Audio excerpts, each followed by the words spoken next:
notamment l'interdiction de l'accès aux restaurants, maquis, bars, cinémas, stades, établissements hôteliers, bâtiments administratifs publics et privés, universités et grandes écoles aux personnes non vaccinées ou aux personnes ne disposant pas d'attestation de test antigénique ou PCR négatif datant de moins de 72 heures.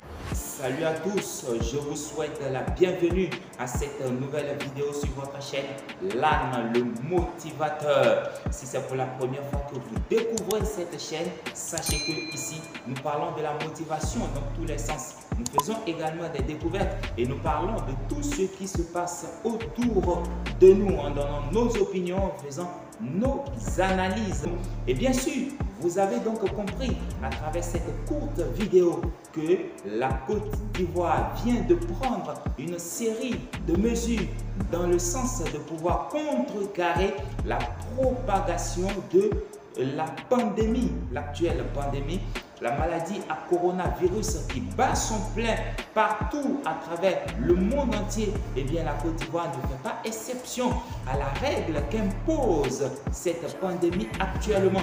Mais pour l'empêcher de se propager, eh bien, ces différentes mesures viennent d'être prises par le gouvernement à travers le Conseil national de sécurité qui a tenu sa réunion ce jeudi, présidé bien sûr par le président de la République Alassane Dramane Ouattara. Alors, il va s'agir de quoi dans cette vidéo? Il s'agit tout simplement de montrer et d'éclairer un peu tout ce qui se cache derrière ces séries de mesures prises par le gouvernement ivoirien. Comme vous le savez, bien sûr, interdiction de fréquenter les maquis, les bars, les écoles, les universités et bien d'autres. Voilà, nous allons essayer de voir tout cela dans cette vidéo.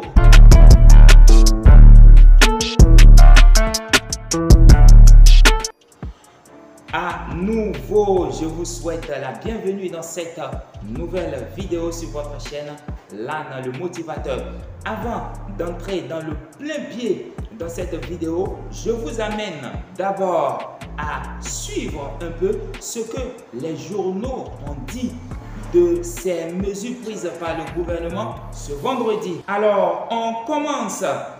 Pandémie du coronavirus, la Côte d'Ivoire en difficulté? S'est interrogé le nouveau réveil dans sa parution de ce vendredi.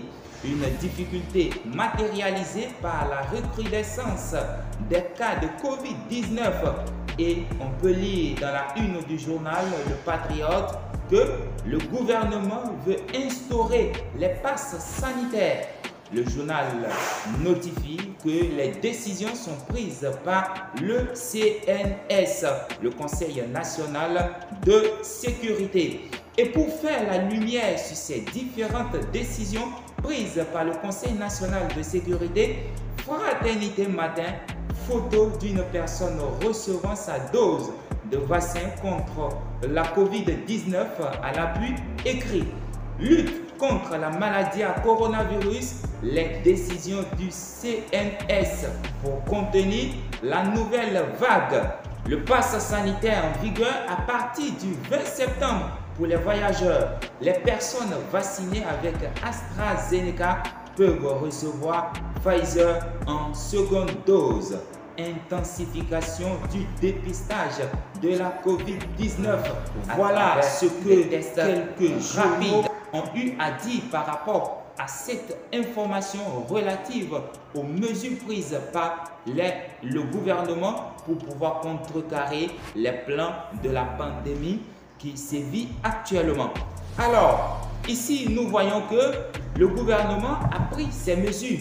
Et quelles sont les conséquences directes de ces différentes décisions prises sur la population et sur l'économie actuellement? C'est de ça qu'il est question.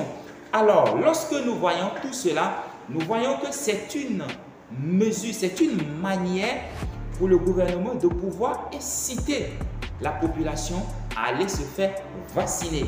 Alors que normalement, le vaccin ne peut être prise que par la volonté de la personne, de l'individu. Donc moi qui suis ici maintenant, si je veux recevoir ma dose de vaccin contre la pandémie du coronavirus, il faudrait que ça soit une décision volontaire. Ça doit venir de moi-même. C'est de pas moi ma volonté. Mais qu'aujourd'hui, le gouvernement dise que pour aller à l'université, eh bien, il faut avoir un test qui prouve que vous n'avez pas contracté la maladie à coronavirus, ou bien vous avez reçu déjà votre dose de vaccin contre la pandémie. Eh bien, donc, nous voyons que tous les étudiants qui fréquentent les universités publiques comme privées doivent recevoir leur dose de vaccin ou à chaque fois faire le test qui prouve qu'ils n'ont pas la maladie dans leur organisme. Eh bien, lorsque vous voulez fréquenter les édifices administratifs, vous voulez aller faire vos papiers, que cela soit au ministère, que cela soit à la mairie, que cela soit peu importe où vous devez aller sur toute l'étendue du territoire national, vous devez présenter tous ces papiers qui prouvent que vous n'avez pas contracté la maladie. Vous voyez, lorsque vous voyagez, vous devez avoir le test PCR sur vous. Alors, où allons-nous? C'est une manière de nous dire qu'aujourd'hui, nous n'avons plus le droit de fréquenter les restaurants, de fréquenter les bars, de fréquenter les maquis. Or, nous savons que ce sont ces différents lieux qui font que notre pays bouge. La Côte d'Ivoire bouge, Abidjan bouge. Le nombre de ces gens qui fréquentent les restaurants, le nombre de ces gens qui fréquentent, bien entendu, les maquis. Et c'est à travers cela que tous ces lieux arrivent à réaliser des bénéfices. Donc, on met en même temps des restrictions, on pose des restrictions sur la vie économique de ces différents lieux et par ricochet sur la vie économique du pays. Et en même temps, le pays prend un coup. C'est de ça qu'il s'agit aujourd'hui. Depuis l'avènement de cette pandémie à travers le monde entier, nous avons vu des ravages que cela a pu causer en Europe, en Amérique, dans le reste du monde. Mais notre continent, l'Afrique, a été épargné. Oui, a été épargné. Certes, on nous montre des bilans du nombre de personnes ayant contracté la maladie, on nous montre le bilan du nombre de personnes qui sont mortes de la maladie. Mais qu'est-ce qui prouve aujourd'hui réellement que ces personnes sont mortes de coronavirus? Point d'interrogation. On nous a dit que pour le mois d'août, 112 personnes sont décédées de Covid-19 en Côte d'Ivoire. Et c'est ça qui a poussé bien sûr le gouvernement à prendre ces différentes mesures. Et pas seulement la Côte d'Ivoire, dans la sous-région, que cela soit le Togo, que cela soit le Bénin, ces pays également ont pris de nouvelles mesures en interdisant des rassemblements, en interdisant des manifestations, en interdisant vraiment des fêtes, que cela soit religieuses et tout. Mais lorsque ces gens-là, là où la maladie a sévi, il y a très longtemps, ils ont repris leur vie économiquement, ils ont repris leur vie socialement, ils ont repris leur vie financièrement en ouvrant les frontières, les va-et-vient, même s'ils imposent ce que nous appelons des passes sanitaires. Mais ici en Afrique, qu'en est-il? Qu'en est-il chez nous ici en Afrique? Les frontières restent toujours fermées jusqu'à nouvel ordre. Tu ne peux pas voyager. Et on se demande aujourd'hui jusqu'à quand cela va-t-il prendre fin?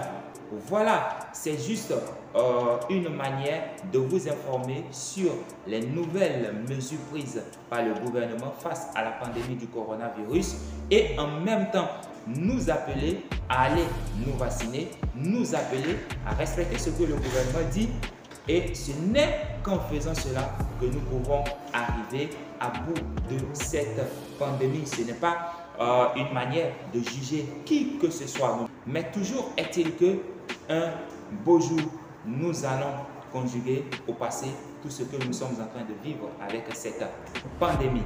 Voilà, c'est sur ce que nous allons mettre un terme à cette vidéo. Et nous vous invitons à vous abonner à la chaîne, activer la petite cloche de notification si cela n'a pas encore été fait. C'est par là que vous allez nous donner la force de pouvoir continuer dans ce sens, à travailler toujours pour vous. Allez, c'était Lana le motivateur. Ciao!